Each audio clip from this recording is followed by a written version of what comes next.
mobilisés en Ariège pour lutter contre l'abattage de vaches. Littéralement un carnage, il s'est passé n'importe quoi, donc je vais vous raconter ce qu'on a vécu. J'ai mis un peu de temps à revenir vers vous parce que je voulais tout d'abord digérer ce qui s'est passé et dans un second temps, je voulais trier les infos pour éviter de vous dire des bêtises. Ça a duré 3 jours en Ariège, dans les Pyrénées.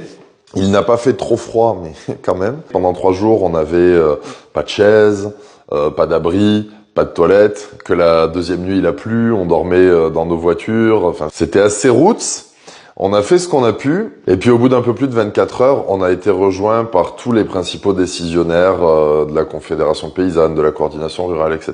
On a pu mettre en place des stratégies, et avec l'accord des éleveurs, on a commencé à mettre en place une résistance pour empêcher l'abattage. Donc là, on n'y est pas allé avec le dos de la cuillère, couper les routes en deux, à la pelle mécanique, abattre des arbres, faire des obstacles avec des bottes de paille préalablement arrosées avec du carburant pour que elles s'allument facilement et que ça retienne les forces de l'ordre. On a manqué clairement d'organisation, de préparation, de matériel parce que ce qu'on a fait c'était bien mais insuffisant et surtout on n'était pas préparé face au gaz. Je suis arrivé là-bas sur le coup des minuit et demi, on était peut-être 200. Au moment où les CRS ont commencé à arriver, on était 1500. Donc il s'en est passé des choses, on a médiatisé comme on a pu, vous avez relayé incroyablement, passé des kilomètres d'embûches et un peu de bêtisier puisque les forces de l'ordre avaient un gros engin pour déblayer les routes qu'ils ont réussi à coincer, à mettre au tas, comme on dit chez nous. Passé cette étape, ils se sont mis en marche et ont commencé à nous balancer des lacrymos. Et alors là, il nous en est tombé dessus des milliers de lacrymos dans la soirée. À ce moment-là, on a fait un repli, on a essayé d'appeler pour que plus de gens viennent nous rejoindre. Et ça a duré donc des heures, puisqu'il fallait que les forces de l'ordre traversent toutes les embûches.